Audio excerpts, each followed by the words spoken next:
Hi, and welcome to a few weeks of my life where I was creating a painting I call The Feast. As with most of my paintings, I work from life. I set up the actual arrangement somewhere in my studio. Here it can be seen on the floor at the bottom left. With pencil, I then draw on the canvas the skeleton of the future painting. In this instance, the basic arrangement is there with empty plates. I decided not to draw in the actual food items until the painting itself, as I didn't want to have to buy everything twice. The entire canvas is then coated in a transparent deep yellow acrylic that serves a dual purpose. The drawing now won't smudge when I rest my hand on the canvas, and I like the effect of the golden color that comes through the future layer of oil paint. Sometimes I even scratch with the back end of my brush to let it show through in places. Typically, I would set up the whole still life at once. In this case, I just couldn't. Can you imagine leaving oysters in my studio for the couple of weeks it took for me to paint this whole arrangement? So for the oysters, I had a bucket of ice by my feet with extra oysters in it that I kept popping into place at the right time. I was eating them continuously as I went along. You'll note there's empty shells and the occasional swigging of a beer. Gastronomically, this had to be one of my favorite days of the painting. As a quick side note, this day now might be one of my worst hair days of the painting. The shrimp tails you'll also notice pile up. There's a pattern emerging here. I decided also to set up a stack of crates close to me on which to place the objects as I bought them one by one. This let me observe the objects in more detail without straining my eyes. I basically knew all the objects I wanted on the plates, so each day I'd buy the food prop I planned to paint as I went to my studio each morning. Sometimes the object I bought just didn't fit, and that would be my lunch.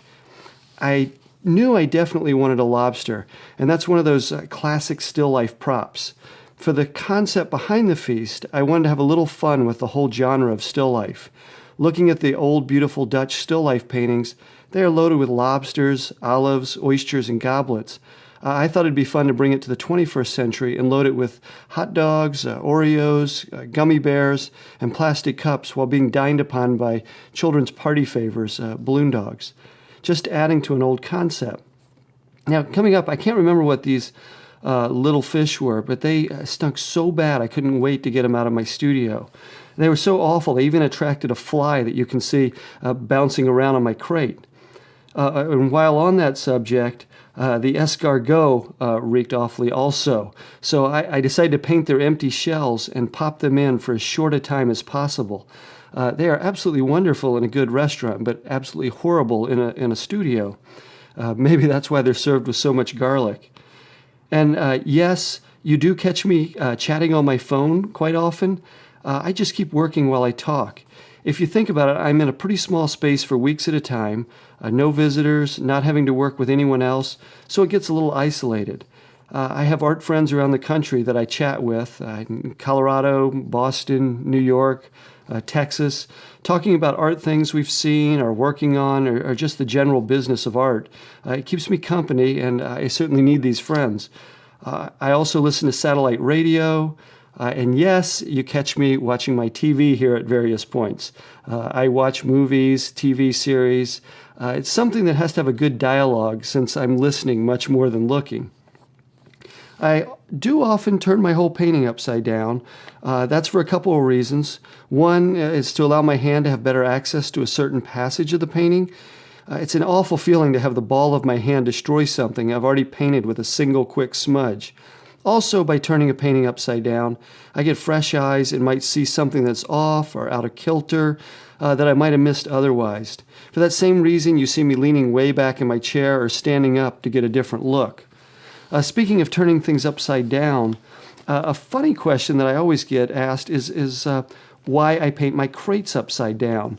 Well, if you ask a silly question, you get a silly answer. If I turn them right side up, everything would fall into them. So I just love my crates. They're such a piece of Americana. They're old wooden boxes that carried carbonated sugar water, great colors, patinas, excited slogans that emblazon their sides. Years ago, I wanted to get rid of the main prop of the table in my still life. Most still lifes are set up on a table. I guess these have become my new tables. I have hundreds of them now, and it's getting harder and harder for me to find ones I don't have. Now I tend to look for great words that show up on a crate. For example, the props are on a crate that says swallows. In the background painting is a goodie crate with a silly face on it. Then the crate I'm painting now says "Get Kissed." Things like that, or I just look for ones with wonderful, vibrant colors. Of course, if my balloon dogs were going to eat this feast, there had to be some drinks, and keeping with the Americana theme, I had to go with the Dixie cup route. I decided to paint all the cups at the same time to keep a consistency. They were saved until after I had painted all the food stuff. This is an example where it was useful to have the upside down painting for both preventing smudging, and it made it easier for painting the ellipses.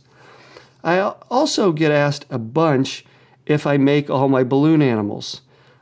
Sorry to burst anyone's bubble, but that isn't exactly rocket science. I have an engineering degree, but I promise you none of that comes into play with this. You simply use a little pump and just twist. I twisted them as I needed them and let them join the party. I brought each of them up close to me on the stack of crates so I could see how they would hold their knives and forks. This also let me just see what the silverware would reflect. I had to work some of them in my sketchbook to get rid of some of the awkwardness that I had in the original drawing, so you see my sketchbook leaning on the easel tray.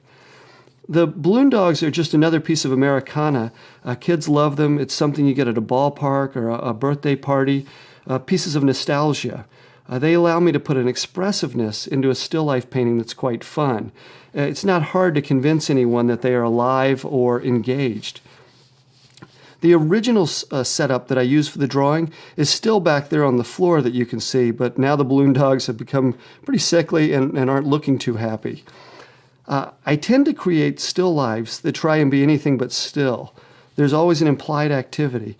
In some ways, I'm functioning as a director, creating Act 1 of a play, and I allow the viewer's imaginations to determine what happens in Acts 2 and 3. So in this instance, I find it funny to think that the balloon dogs are waiting for somebody to finish grace, or for the host or hostess simply to invite them to dig in, and the chaos begins. To me, I cannot imagine them to be calm as they attack this feast. My most regular and welcome visitor to my studio is my son Luke. He sometimes comes by after school and does his homework. I check it, and once he is done, he either draws, pesters my balloon dogs, or reads a Star Wars book. The library's next door, so we often grab him something special there. At the end of the day, you'll notice he went and flashed his face in front of the camera and waved goodbye. So, okay, I know it's bizarre that I wait till the very end of my paintings to put in the background, but I've always worked that way. I think for me it is the final payoff. I have no idea what the painting's going to look like until the very end. Often, the still life itself changes enough during the painting that if I were to paint the background first, I'd be in real trouble at the end. For example, look at the pencil drawing the light blue balloon dog, and how if I had painted the background to match the original drawing, I would have been off and would have found it hard to fill in the areas.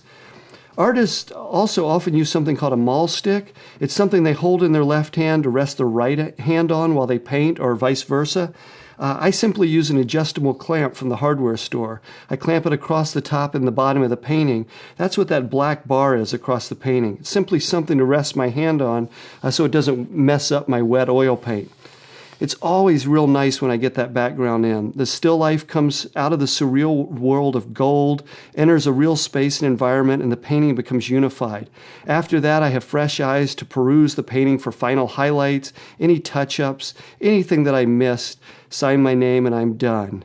And here we have it, the dramatic slow pan, the moment of anticipation before the guests dig in, a clinking of silverware, idle chatter, or idle barking, whatever you'd say, each thinking where he's going to dig in first. It's a visual feast for the eyes beyond the physical feast for the dogs.